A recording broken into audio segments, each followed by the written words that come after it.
Amrabat wouldn't be my first choice, but he's good with decent experience. Given the shambolic position we're in, might get us by this season, says James. And Amrabat did play better than Rice during the conference final. He's a solid player.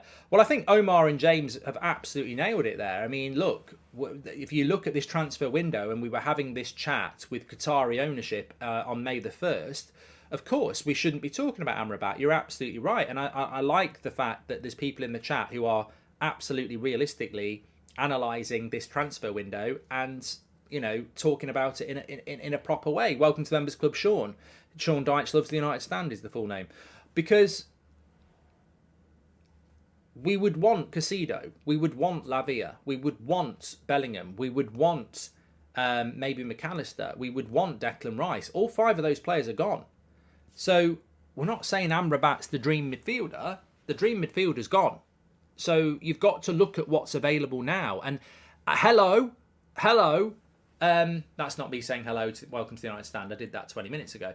Hello, this deal isn't the dream midfield deal.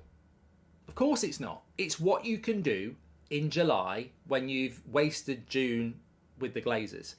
And all the good midfielders are basically gone because a lot of people wanted midfielders. So maybe you do bring Amrabat in, who for a season would be a very good option to have, who can play next to Casemiro in a more defensive team at the Etihad, but can also cover for Casemiro if he's suspended. And then next summer, hopefully you do have a new owner that can go, there's this midfielder out there that we want to go and get. Maybe that's just the way we're going to have to be now. Because what's in my mind as we talk about the goalkeeper is, and I don't know that I don't blame Ten Hag for this, but I think there has to be an acknowledgement that all the delay and all the chaos and all the confusion is because this transfer window has descended into farce. Mark, do you think it's about time Sir Jim gave in, as Qatar will always outbid, says Martin? Well, that's not for me to say, is it? And Calabu says, our players are listed as assets against the debt. If we sell them, the debt rises and the club value lower. Glazers want as much pounds as possible. Sell to buy ain't really happening until they're gone. And it makes you wonder how good our scouting and director of football is when the majority of our players were ex-Eric Ten Hag players. Do you think he's lost faith in them, says Royston? I think there's a lot of work to do at United, and Ten Hag probably knows it'll be easier to do when we've got new owners or the ownership has been sorted out. I think that's a great point, yeah. But just going back to, you know, the midfield situation, the goalkeeper situation, even the striker situation, it's very obvious, and you have to attach Ten Hag to this, but I blame the club. I blame the Glazers. The transfer window is chaotic. Of course it is. The fact that we're talking about Amrabat now in July, when it should have been Casido or Rice or Lavia in June, is because it's chaotic, and he was trying to get Rabiot. The fact that we're going for Højlund and Onana, it was meant to be Kane, and De Gea stays. Like, that 100 million that we'll spend on Onana and Højlund was meant to be going on Harry Kane. And now we're not getting Kane and we can't afford Osman. So we're splitting that 100 million on a goalkeeper and a striker. Now, that wasn't the plan in May. And it wasn't the plan until halfway through June. So it's chaotic. It's just, we're already in the position now where we know we've got a game a week on Wednesday. We know in a couple of weeks we'll be flying out to the US. And we know in just over a month we're playing Wolves. So it's chaotic.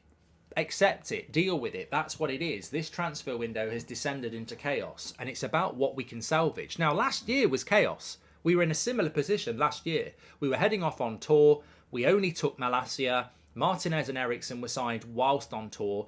And Anthony and Casemiro were signed after we'd played a couple of Premier League games. And we still salvaged a decent summer. We overpaid. It was chaotic. Most players didn't get a pre-season, but we still salvaged a decentish transfer window, and we still can salvage a decentish transfer window. But you can't not acknowledge it's chaotic. You can't not acknowledge it wasn't what Ten Hag wanted, and you can't not acknowledge that actually maybe last year, maybe the whole season we got away with it. Maybe last summer transfer window we did get away with it. I mean, we did get away with it. Maybe the World Cup helped. I don't know. We got away with it last year. It was a chaotic transfer window. We ended up with some good players, and we had a really good season. Can lightning strike twice? Can we have another chaotic summer transfer window where we get away with it and still have a good season?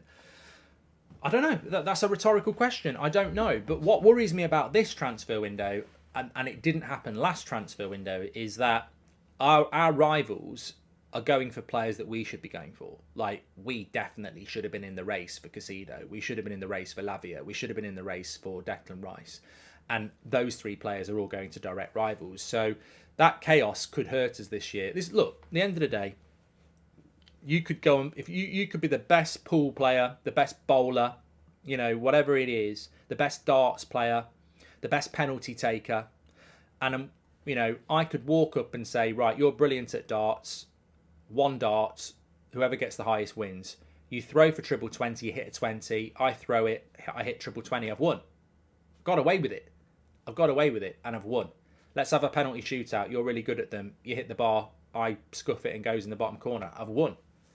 Let's have a bowl. You get your bowl wrong, it goes down the alley, I bowl and I knock 4 down. I've won. I probably won't win if we have a second throw or a second roll or a second penalty. And that's what worries me about United. I think we did well last year, but was it unique in the fact that there was, could we do it again on another chaotic transfer window? I don't think we can. I don't think we can. I think we need to salvage quickly. And as I've always said, this is a Glazer summer. And I think most people have accepted that now. I think even a week ago, some people thought it could still be a Qatari summer. It could still be a Sajim summer, whatever that is. But I think most people realise now. I think the passing into early July has made people realise that this summer transfer window, and I'll admit, I still feel like I'm in February. I still feel like at times I'm in February and this sale will happen before the summer. But the reality is we're into July now. And I'm sure some of you can relate with that. It felt like back in February, it was like, we'll definitely have new owners by the summer. We're into July now. Like, we're not getting new owners for this transfer window. It's just not happening. And even if tomorrow they announced Qatar, they've still got to get authority from the Premier League. It's 3.5 weeks until August. That's just not going to happen. So we are where we are. Unfortunately, it is another Glazer transfer window, and therefore we're sort of in that position where we're going, we've just got to try and salvage something. I'd get João Neves as a Casemiro successor, says United Elijah. Mark, from players you've spoken to, are they stressed with the takeover? Legally, owners have a duty of care. Acid, no, they're not. And I know it's not the Inter-channel, but why is Skriniar not playing at the minute and without a contract? Have I missed something? World class for me, says Elliot. I don't know what's happened to Skriniar. He sort of fell off a little bit anyway. Hopefully, he's not coming to United anyway. Hopefully, Anthony has been training with his right foot during the time off, ready to start using it effectively for the tour, says Andy Weatherall. And I feel like January will be important. Hopefully, it's Qatar January to help us push through in the season, says John. And our plan went from guaranteed goals with Kane to questionable goals with Højlund and potentially more goals conceded with Onana. And I'm worried, Mark, says James. Well, everyone's entitled to their opinion. Maybe the January transfer window will be big for Manchester United. Maybe it will, but I don't. At the moment, well, the one thing I would say is Skriniar went to PSG, by the way. The one thing I would say is that even if we did get Qatari ownership, and even if they wanted to spend big in January, where would you be in January? Like, we're not going to be a title race, are we? We might be 6th. We might be 15 points off 4th. So the season, you can't rescue a season in January unless you're in a position for the season to be rescued. And my worry would be, where would we be in January? There's no World Cup this year, so November we're going to be playing games. It's going to be a very competitive season this year. I think we all know that.